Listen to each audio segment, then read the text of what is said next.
ये हुक्का नाच है और ये हुक्का नाच जो है किस प्रकार से प्रस्तुत किया जा रहा है, काबिले तारीफ है।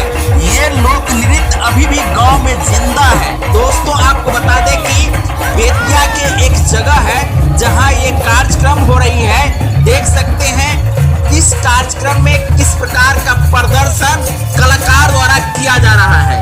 हाथों में लोहे से बनाए गए यंत्र का प्रयोग कर रहे हैं। लोहे के जो सरिया है उसको किस प्रकार से इंस्ट्रूमेंट के रूप में प्रयोग कर रहे हैं, ये काबिले तारीफ है। दूसरी तरफ इन लोगों का जो नाच है ना वो गजबे का है। लोग जो है सो जगह जगह से आए हैं और इस हुक्का नाच को देख रहे हैं। कि हुक्का नाच यदि देखे हो तो आप लोग कमेंट करके बताइएगा।